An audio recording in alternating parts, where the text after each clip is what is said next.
చిలుక ఏనుగు. చాలా కాలం పంజరంలో ఉన్నాక ఒక చిలుకకు విసుగొచ్చింది.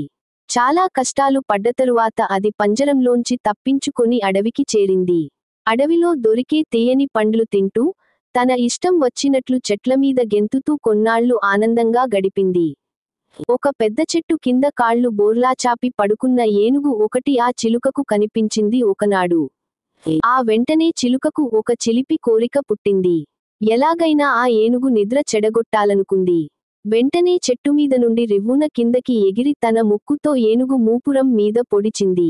చిలుక వాడి అయిన ముక్కు మూపురం మీద చురుక్కుమంటూ గుచ్చుకోవడంతో ఏనుగు ఒళ్ళు విదిలించుకుంటూ కళ్ళు తెరిచింది. చిలుక చెట్టుమీదకి చేరి కిలకిలా నవ్వింది. ఏ చిలకా, నా నిద్ర ఎందుకు పాడు చేశావ్? అంది ఏనుగు కోపంగా. ఊరికే అంటూ చిలుక మళ్ళీ నవ్వింది. చేసేది ఏమీ లేక ఏనుగు మళ్ళీ కళ్ళు మూసుకుని పడుకుంది. కొంచెం సేపటి తరువాత చిలుక మళ్ళీ రివ్వుమని కిందికొచ్చి, ఏనుగు మూపురం మీద మరోసారి పొడిచి, వెళ్లి చెట్టు ఎక్కి కూర్చుంది. ఏనుగు నిద్ర మరోసారి చెడింది.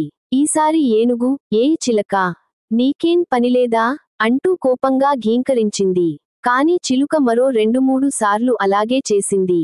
దాంతో ఇక లాభం లేదని ఏనుగు అక్కడినుంచి లేచి బయలుదేరింది. చిలుకకు అది ఇంకా సరదా అనిపించింది. మరోసారి ఎగిరి ఏనుగు మూపురం మీద పొడిచి వెళ్లి ఒక చెట్టుమీద వాలింది. ఏనుగుకి కోపం ముంచుకొచ్చింది.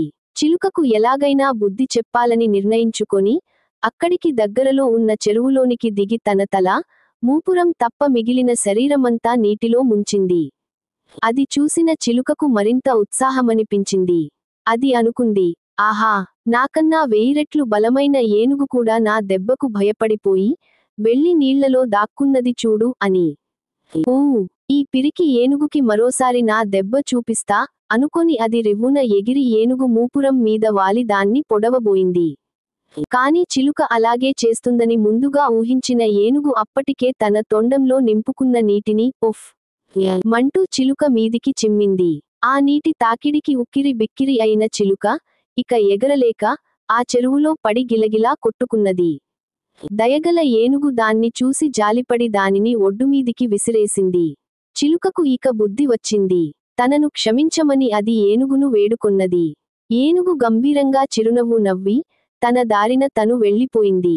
చిలుకకు పెద్దంతరం, చిన్నంతరం తెలిసింది.